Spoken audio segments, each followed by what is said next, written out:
Assalamualaikum warahmatullahi wabarakatuh dan selamat siang.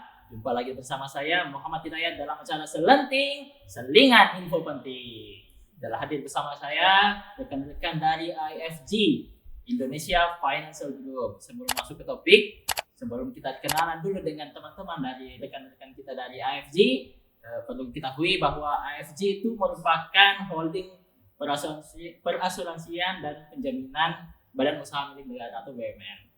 Nah, di mana diantaranya ada Jasara Harja, ada Jampindo, ada Jasindo, ada Askrindo, dan Bahana. Nah, di mana IFG itu merupakan holding perasuransian dan penjaminan badan usaha milik negara. Nah, dengan adanya IFG ini kita harapkan literasi keuangan di Indonesia tentu lebih baik lagi dan perusahaan perasuransian dan penjaminan lebih baik lagi tentu saja. Kita kenalan dulu yuk. Say hi ke mereka. Hai. Ayo. Halo. Nah, kita kenalan dulu ke Jasindo. Ada Mas Fahri Ahmad. Halo Mas Fahri. Halo Mas Hidayat, terima kasih atas waktunya. Saya Fahri dari Jasindo. Apa kabar Mas? Baik, alhamdulillah. Sehat-sehat ya. Sehat. Oke, kita ke Jampindo lagi. Ada Mbak Indah. Ya, halo Mas Hidayat, terima kasih untuk kesempatan yang diberikan. Apa kabarnya Mbak? Baik, alhamdulillah. Oke, tetap semangat ya Mbak ya. Kemudian ada dari Askrindo, ada Mas Idam Akbar. Halo Mas. Halo Mas. Ya. Apa kabarnya Mas? Alhamdulillah baik.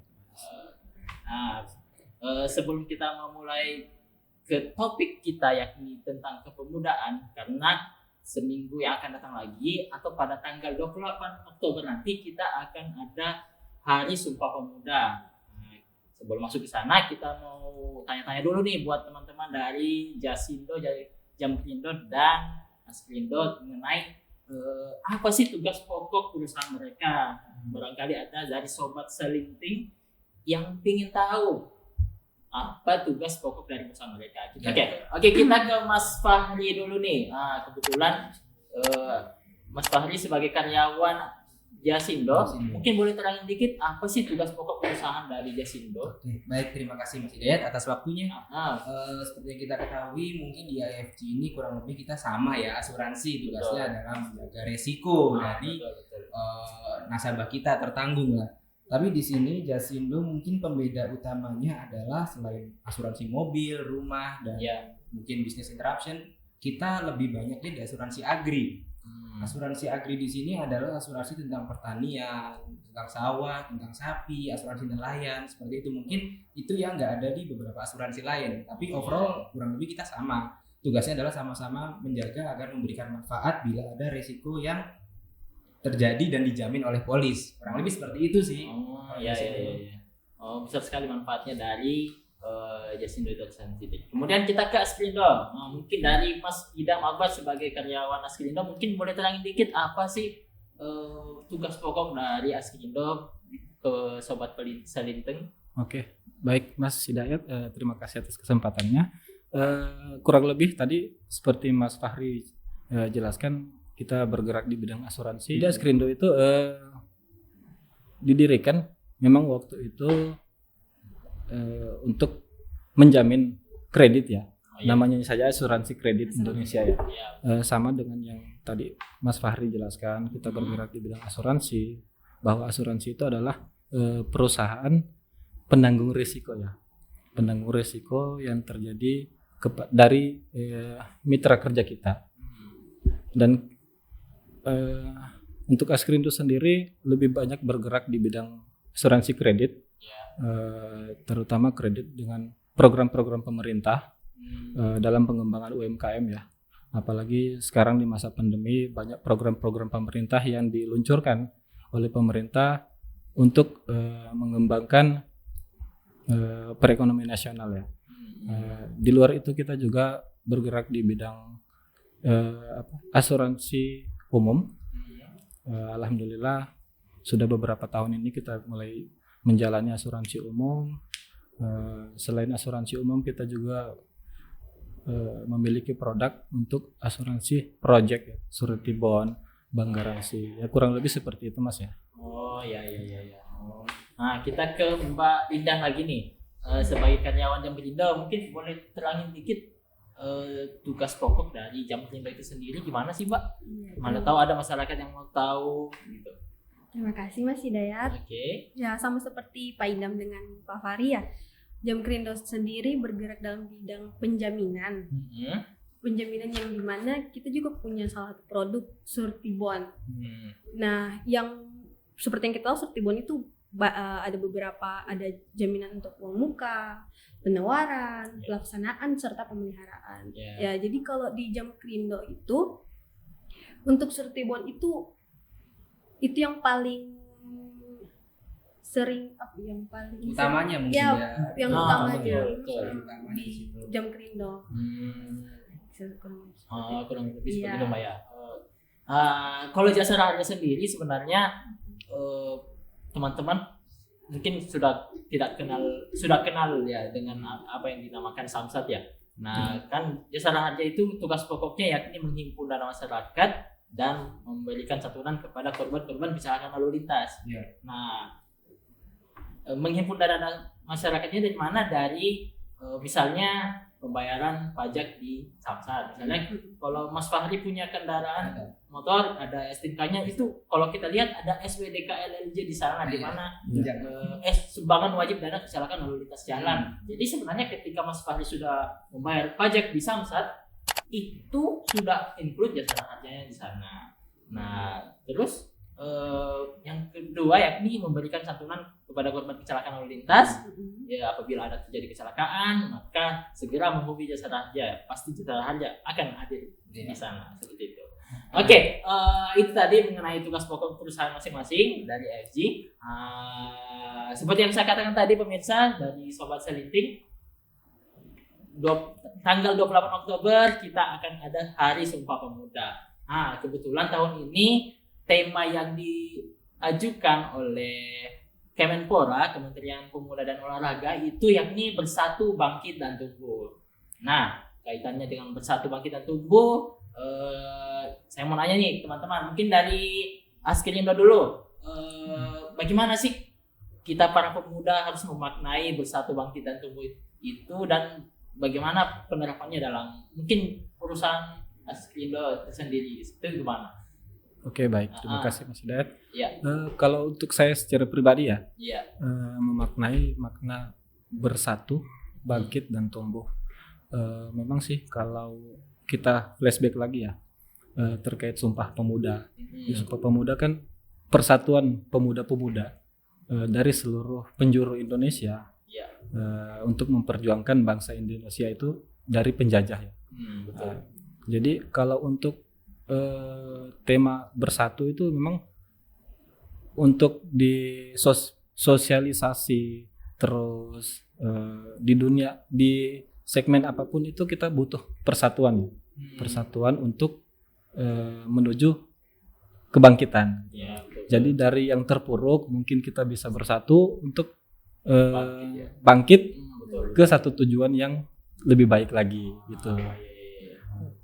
Jadi alhamdulillah kita kan berdiri di bawah payung BUMN ya. Betul. Di bawah payung BUMN yang core value-nya itu adalah akhlak. Akhlak itu jadi bersatu, bangkit dan tumbuh. Kolaborasi ya. Kita kolaborasi dari holding perasuransian untuk kedepannya perekonomian nasional ini lebih baik lagi. Betul. Jadi saya rasa dari setiap anggota AFG ini pasti menerapkan nilai-nilai itu ya. Sebenarnya secara nggak langsung ini akhlak dan bersatu, bangkit dan tumbuh masuk dia. Ya, sangat berkaitan ya, sangat berkaitan. Nah, karena kalau tidak bersatu, bercerai-berai ya, pasti tujuan yang kita akan tuju itu ya nggak akan tercapai. Ya, bagaimana kita bisa tumbuh kalau kita tidak bersatu? Betul. Kurang lebih seperti itu mungkin ya dari. Iya. Kalau dari Mas Fahri sendiri gimana? Gimana ya? Karena memaknai bersatu, bangkit dan tumbuh ini. Jujur Mas Hidayat sudah menjelaskan dengan sangat Mas Akbar ya? Ya. Mas Akbar sudah menjelaskan dengan sangat gamblang lah ya dengan kegiatan ini, dengan acara Bersatu ini.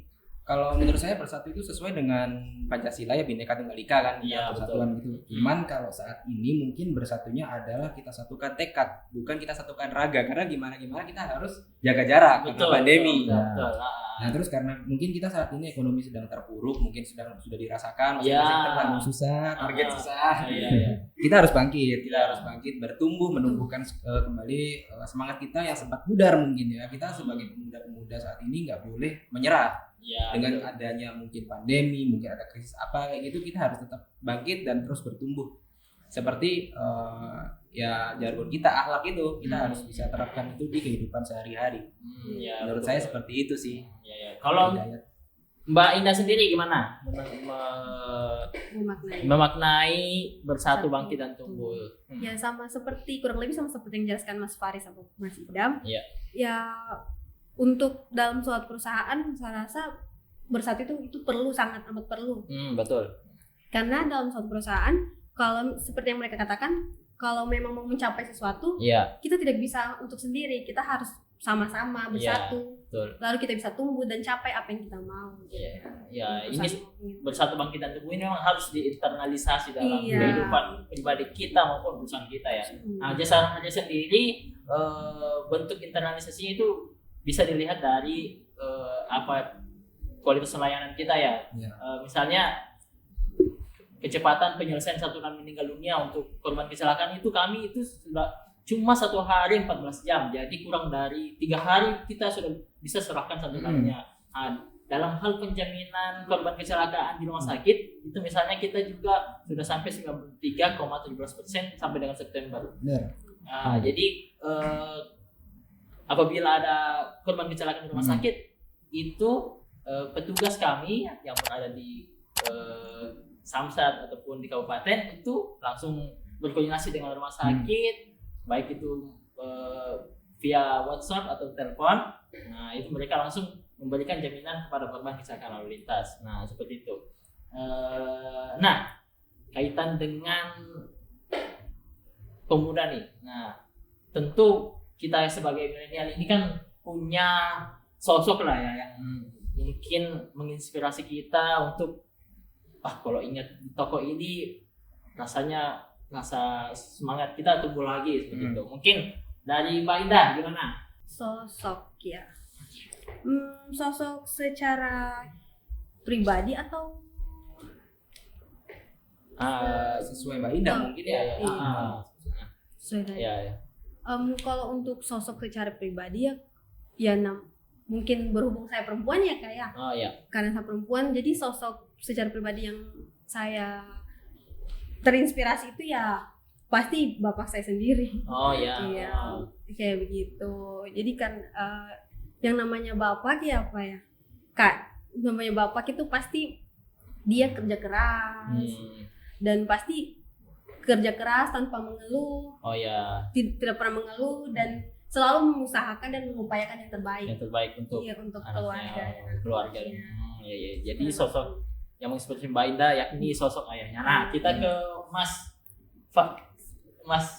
Idam. Nah, kalau Mas Idam sendiri sosok yang membuat Mas Idam bikin terinspirasi. Terinspirasi. Semangat untuk hidup ya. Untuk hidup. Kalau saya sih tadi sebenarnya sama ya. Ke Bapak, tapi saya coba ambil di sini tidak harus berbeda dengan Mbak Indah ya. Jadi saya mungkin terinspirasi dari seorang ibu. Ibu. Karena kenapa saya mengambil sosok inspirasi itu seorang ibu?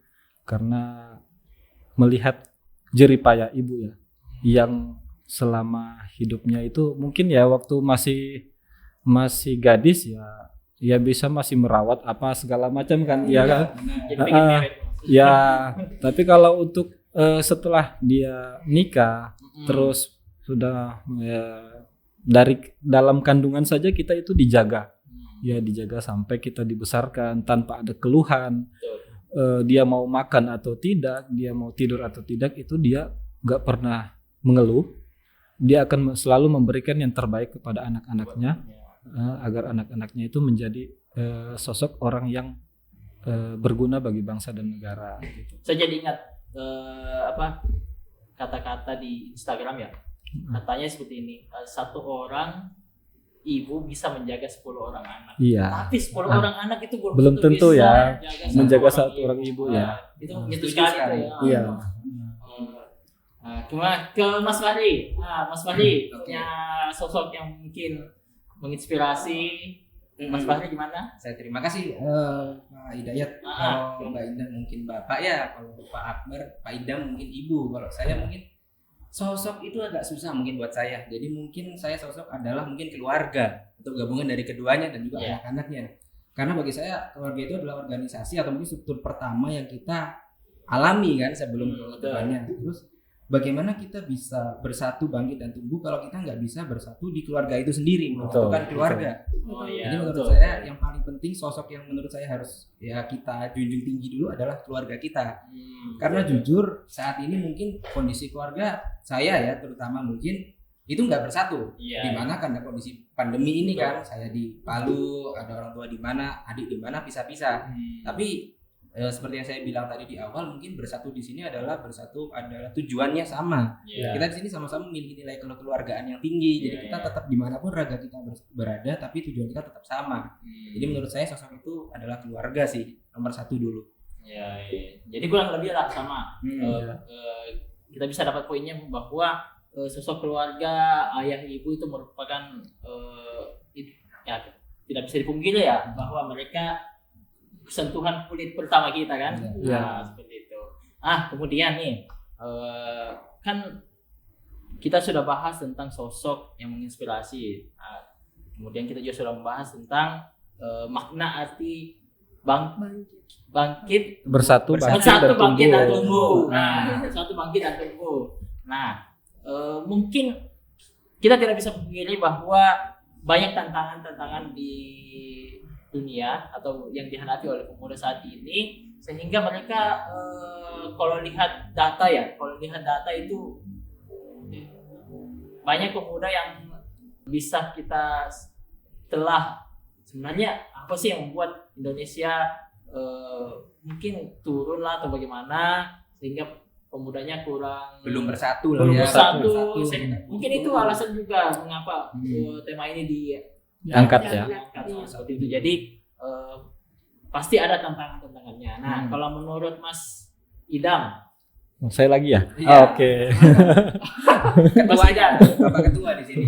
Oke deh. Kalau untuk saya tantangan untuk pemuda-pemuda saat ini ya kayak kita lihat ya banyak terjadi kasus-kasus ya kayak entah itu kriminal atau kasus apalah. Betul.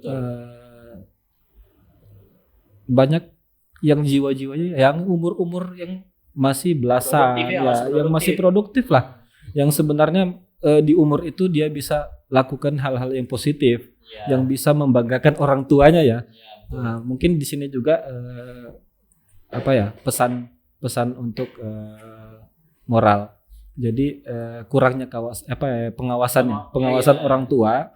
Saya nggak tahu apakah karena kesibukan masing-masing, orang tua yang sibuk bekerja atau yang ya tidak mohon maaf mungkin ada yang orang tuanya sudah pada meninggal dunia. Jadi nggak ada keluarga yang mengawasi kegiatan-kegiatan anak-anak muda saat ini. Jadi mungkin bisa dibilang kan anak kalau di umur-umur remaja itu ya cari jati diri masih mencari jati diri. Jadi ada yang ikut-ikutan. Jadi masih latah masih labil lah. Jadi belum bisa untuk memilah apakah ini yang positif atau yang negatif gitu. Jadi ya pengawasan orang tua itu sangat sangat penting ya, untuk teman-teman anak-anak muda yang sekarang untuk bisa lebih baik lagi lah ke depannya, lebih kreatif. Betul. Saya juga sepakat dengan apa yang dikatakan Mas Idam bahwa peran orang tua itu punya signifikansi. Iya, betul. Sangat penting ya. Bangkitnya peran pemuda. Kita ke Mbak Indah lagi nih. Mbak Indah, kalau menurut Mbak Indah sebenarnya apa sih yang membuat pemuda sekarang itu sulit untuk bersatu bangkit dan tumbuh? Sebenarnya kalau menurut saya pribadi, Kak, tantangan terbesar untuk para pemuda itu diri sendiri. Oh, diri sendiri. Kembali ke diri sendiri. Oke. Iya, karena para pemuda itu secara psikis, emosional, mereka lagi di masa perkembangan dan pertumbuhan. Jadi mereka kurang kontrol emosi, emosionalnya, psikisnya juga. Dan kadang para pemuda itu dengan emosionalnya kurang terkontrol, untuk ditegur saja mereka sudah tidak bisa diterima. Sangat susah ya. Sangat susah. Bawaannya emosi terus Iya, ya. bawaannya emosi terus. Betul. Jadi itu kembali ke diri sendiri sih. Betul. Ya memang kalau menasihatin anak muda sekarang kadang Susah ya. kan pernah tuh ada berita tentang kalau anak SD zaman dulu itu yang ketika dijewer Rasa takut ya. Ibunya marah ke ibunya anaknya. Ya, anaknya ya. Sekarang orang tuanya yang marah ke melabrak ke gurunya ya. Kebalik kan ya. Begitu. Oke, kita ke Mas Fahri. Kalau Mas Fahri sendiri sebenarnya apa sih penyebab atau tantangan pemuda saat ini untuk berkembang atau maju begitu? Kalau saya apa tantangannya ya? Mungkin gini sih, mungkin yang terdekat dari kita lah ya. Maksudnya apa yang paling dekat dari kita dalam kondisi yang pandemi ini, kita jauh-jauhan tapi kita selalu punya itu di saku kita. Itu menurut saya itu adalah media. Betul. Dimana kalau dengan adanya media itu oke lah, fine, kita terbantu ada berita dari mana kita bisa lihat beritanya. Tapi terkadang berita itu ada yang memojokkan dan subjektif, sangat subjektif, sehingga terkadang kita suka tercerai-berai gara-gara itu. Kita percaya pada point of view dari media itu, padahal kita belum menelaah dulu apakah media ini benar, apakah kredibel atau tidak, seperti itu. Tapi terkadang kita mudah sekali kena. Akhir-akhir ini maksudnya Indonesia lah mungkin ya, kalau saya ya mungkin karena kita terlalu luas, banyak suku, budaya, perbedaan apapun itu banyak, jadi kena selinting apa saja itu gampang untuk terpecah belah. Jadi menurut saya tantangan kita terbesar adalah bagaimana kita bisa menjinakkan atau mungkin diri kita bisa melek media seperti itu sih. Jadi setiap ada berita mungkin disaring dulu ya Mas ya. Iya, disaring. Jangan telan mentah-mentah ya. Iya. Apalagi kalau di grup keluarga kan kadang tuh ada Facebook kan dilihat dulu apakah hoax atau tidak ya. Betul. Gimana kita bisa bersatu kan kalau gimana kita bersatu kalau kita menyaring berita aja belum bisa. Menurut saya seperti itu, Pak. Kalau saya sendiri melihatnya ini ya, mungkin kurangnya kita menyikapi perbedaannya. Sehingga di Indonesia ini kan banyak suku dan budaya, apalagi di wilayah Sulawesi aja itu sudah banyak sekali. Ya, betul. Belum masuk ke ranah Indonesia di mana dari Sabang sampai Merauke, menjajah pulau-pulau itu banyak suku dan budayanya. Jadi bagaimana menyikapi perbedaan itu merupakan hal yang penting. Bahkan dalam dunia kantor pun kita kan sudah banyak tuh ada suku. Sebenarnya di kantor kami misalnya ada yang asli Sulawesi Tengah, ada yang dari Jawa, ada yang Sumatera kan macam-macam. Nah ini bagaimana kita bisa bersatu berkolaborasi kalau bagaimana bisa kita berkolaborasi kalau kita saling berbeda pendapat. Oleh karena itu kita harus menyatukan pendapat kita. Siap. Perbedaan pendapat sih nggak apa-apa ya. Yang penting tujuannya satu. Betul. Sepakat. Iya kan. Dan bagaimana kita menyikapi terhadap perbedaan pendapat itu. Itu yang paling penting sih. Betul. Nah, itu tadi kita sudah dapat mengenai sebenarnya tantangannya. Tentu kalau ada tantangan tentu ada solusi kan ya. Tentu ada tips-tips buat para pemuda biar mereka bisa maju, bisa bersatu, bangkit dan tumbuh. Nah, dari Mas Fahri, mungkin punya tips tersendiri kepada para muda, mungkin boleh bagi ke sobat selenting. Oke.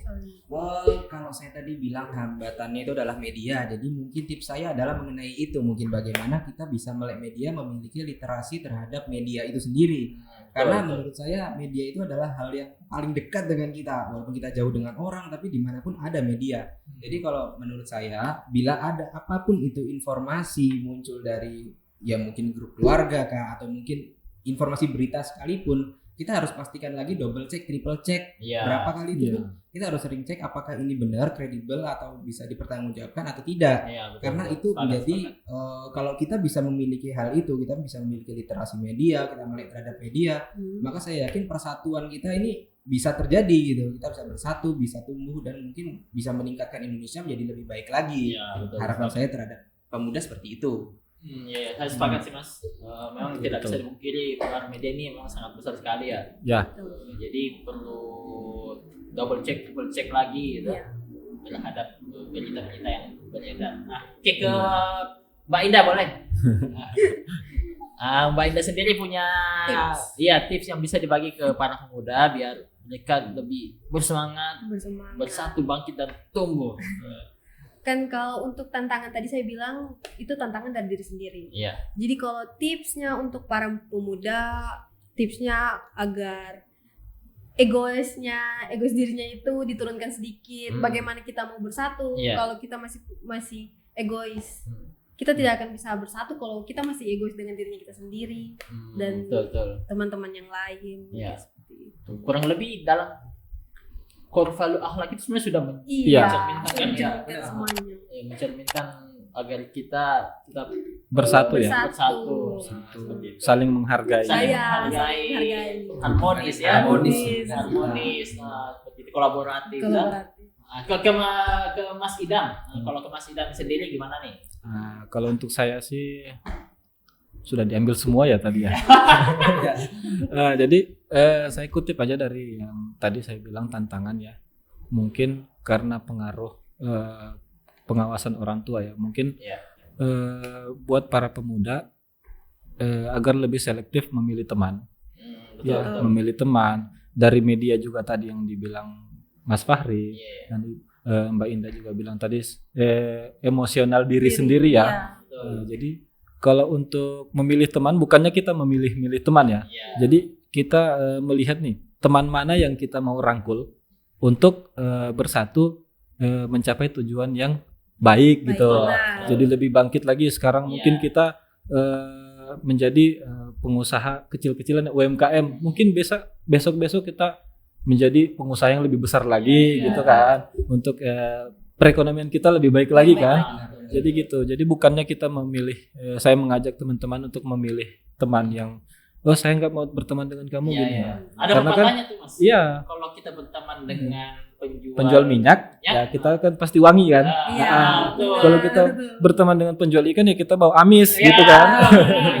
Gitu. Jadi ya kita ambil positifnya. Jadi teman-teman yang kita pilih mana nih yang baik untuk kedepannya gitu. Karena kan kita tidak mungkin jalan di tempat gitu. Karena ada teman-teman juga kita tidak bisa pungkiri ada teman yang saling mengajak untuk ke keburukan gitu.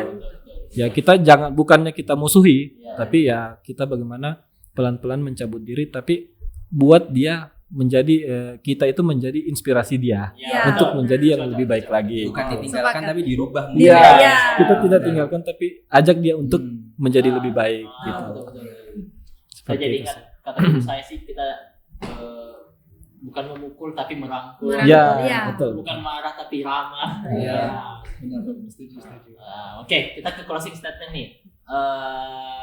Buat sobat selenting yang ada di rumah, mungkin dari teman-teman AFG di sini kasih closing dulu harapan buat para pemuda yang di luar sana. Oke, ke Mas Fahri. Harapan ya. Mungkin tips saya tadi sudah memberikan harapan ya bagaimana kita harus melek media, bagaimana kita harus menyikapi media dengan baik dan benar. Cuman overall mungkin kita harus lebih bersatu lagi ini menyatukan diri kita biar kita bisa tumbuh di kondisi yang menurut kita cukup terpuruk lah ya. Mungkin cukup kita sekarang lagi dalam kondisi yang kritis buat Indonesia. Mungkin beberapa perusahaan juga mengalami hal ini, mungkin banyak PHK. Kita harus bisa menyikapinya dengan baik dan kita harus bisa terus bertumbuh dengan kebersamaan dan persatuan Indonesia inilah kurang lebih seperti itu. Kalau Mbak Indah gimana? Harapan saya untuk para pemuda jangan pernah putus asa, tetap semangat, jangan pernah malas atau tidak mau untuk belajar. Gitu, karena kalau kita mau terus belajar, kalau kita mau terus berusaha, itu pasti kita akan capai apa yang kita mau. Betul. Iya. Kalau Mas Idam sendiri, harapan saya ya untuk para pemuda selalu tanamkan jiwa semangat, jiwa semangat untuk terus berkarya. jangan mudah menyerah ya, seperti Ibu Indah bilang, selalu berpikir positif. Jangan menjadikan perbedaan pendapat itu sebuah rintangan atau hambatan yang bisa bisa dikatakan mencerai-beraikan kita. Ya, mencerai-beraikan kita ya. Nah, jangan, pokoknya kita tetap bersatu, semangat tekad kita walaupun raga kita mungkin tidak bersama. Kayak contohnya sekarang ya masa pandemi, jadi semua serba digital. Ya apa-apa mau meeting atau apa dengan keluarga yang teman-teman perantau yang berjauhan, tapi kita disatukan dengan media. Ya. Jadi jangan putus asa, pokoknya terus semangat, berkarya, selalu menjadi yang terbaik. Oke, terima kasih kepada teman-teman. Nah, itu tadi harapan. Tentu saja kita berharap yang sama juga ya, bahwa Indonesia semakin bersatu, bangkit dan tumbuh sebagaimana tema Sumpah Pemuda tanggal 28 Oktober nanti. Mungkin demikian podcast kali ini. Mungkin kita harap maksudnya harapan-harapan kita tadi itu nggak cuma sebagai harapan saja, dan semoga bisa diimplementasikan ya. Terutama mereka yang menonton video ini mungkin bisa mengimplementasikan atau mengajarkan kepada orang lain gitu kan. Di keseharian atau di dunia pekerjaan atau di dunia usaha gitu kan. Ini seperti kata Mbak Ida kan, program kita siapa lagi? Diri sendiri. Pertama itu dulu. Mungkin seperti itu. Jadi kepada sobat Selenting, semoga podcast kali ini bisa bermanfaat buat teman-teman sekalian. Demikian, sampai jumpa di lain waktu. See ya, bye-bye. Terima kasih.